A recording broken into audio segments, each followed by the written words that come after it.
ইয়াত কিয় হৈছে? মই ইছলামৰ লোকে কাম আছিলে। কাক লৈ আহিছে? ইছলামৰ লগত আছো মই। অভিযোগ ৰাইজে অভিযোগ কৰিছে আপুনি মিয়া মানে নাই মোক মাতি দিয়ক। মোক কোনে কৈছে কওকচোন। কৈ আছে আপোনাৰ আপুনি কথাটো এনে ক'ব পাৰে না? নামটো ওলাই আছে ইয়াতে। কথাটো এনেটো ক'ব পাৰে না? আপুনি দালালি কৰি মিয়াবিলাকক ইয়াতে নাই মই দিয়া নাই কাকো পইচা। মই কাকো দিয়া নাই। যেকেইটা আহিছে এইকেইটা মোৰ এটা নচত ডিউটি আছে তো মই চিনাকি মোৰ আগৰ পৰা চিনাকি সেইটো মাতি মোৰ গুৱাহাটীত মাতি আছে ভিন্দৰ পৰা হেৰি হৈছে। আপোনাক যে ৰাইজে আবদ্ধ কৰিছে কিয় আবদ্ধ কৰিছে? মোৰ আজি আবদ্ধ কৰিলে মোৰতো একোৱেই নাই। মোক মাতিছে মই আহিছোঁ। আকৌ আপোনাক যে মানা কৰিছে ঘৰলৈ যাবৰ কাৰণে আপোনাক দালালি বুলি কৈছে। মই আছোঁ ইয়াতে। কিয়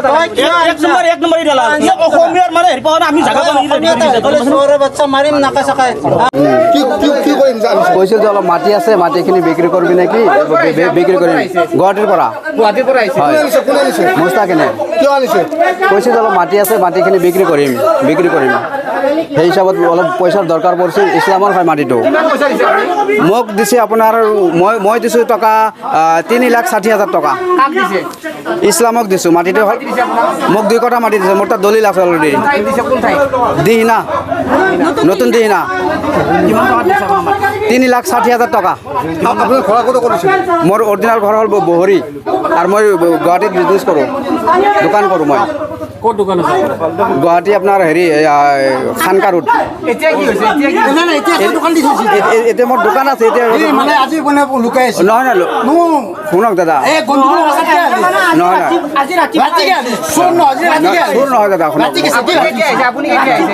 মই আছোঁ ৰাতি আহিছোঁ। ৰাতি নহয় মই ৰাতিপুৱা আহিছোঁ। ৰাতিপুৱা আহিছোঁ মই। কেইটা বজাত আহিছে? ৰাতিপুৱা 6টা মানত আছোঁ। নাই 6টা মানত আছোঁ দাদা। যিকেইটা অসমীয়া আমাৰ নিৰাপত্তা আমাৰ হেৰি কৰা নাই এটা জেগা পোৱা নাই। কিন্তু মানে সৌন্দৰ্যত ধৰ্মান্তৰিত মিয়াবিলাক আহি পেলাই এটা বাসস্থান দি আছে। এক নম্বৰ ইয়াতে দালাল এটা আৰু ইছলাম এটা দালাল। সিহঁতৰ কাৰণে আমি তাৰমানে আমাৰ অসমীয়াখিনি মানে হেৰি পোৱা নাই।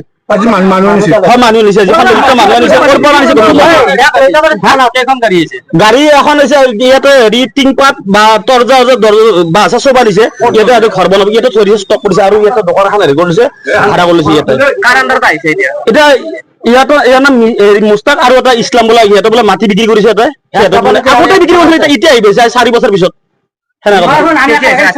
ৰাতি আহিছে, ৰাতি 12 বজাত আহিছে।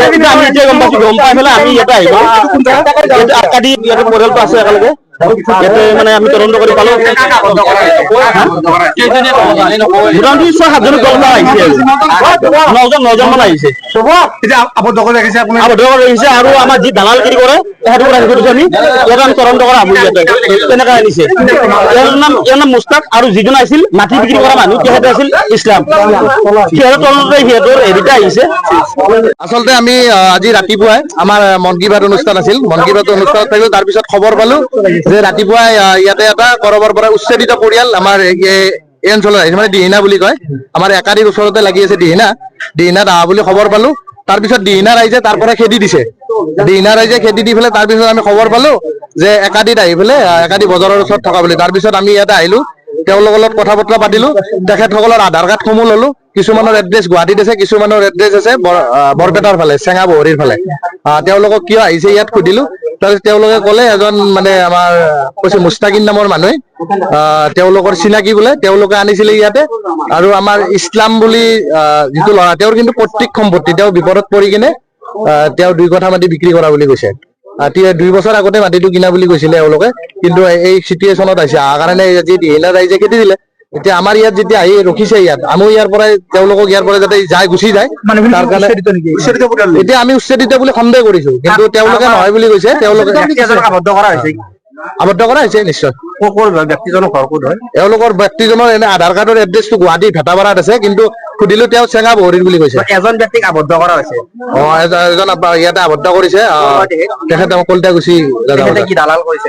এতিয়া তেওঁলোকেতো তেওঁ কানা বুলি কৈছে। মানে যিজন মানুহ নৌচদ নামৰ মানুহজন আহিছে তেওঁলোকৰ চিনাকি বুলি কৈছে। তেওঁলোকৰ থ্ৰু দি কেনে মাটিটো কিনা বুলি কৈছে। এওঁৰ লগতে ইছলাম বুলি যিজন মানুহ, তেওঁৰ পৰা মাটিটো তেওঁৰ পৈতৃক সম্পত্তি কিন্তু বিকিছে। এইটো কথা কি বুলি ভাবে এতিয়া? নাই, যদি এওঁলোক য'ৰ পৰা আহিছে তুমি যাব লাগে আৰু চিধা কথা। আৰু ইয়াত এনেই জাগা নাই, আমাৰ জাগা কমি গৈছে, ইয়াৰ পৰা যাব লাগে। এইটো আমাৰ এইখিনি একাধি হয়, কিন্তু তেওঁলোক আহিছিল দিহিনাত। আমি ইয়াতে মানে আবদ্ধ কৰা দিহিনাত কিনছে একাধিক।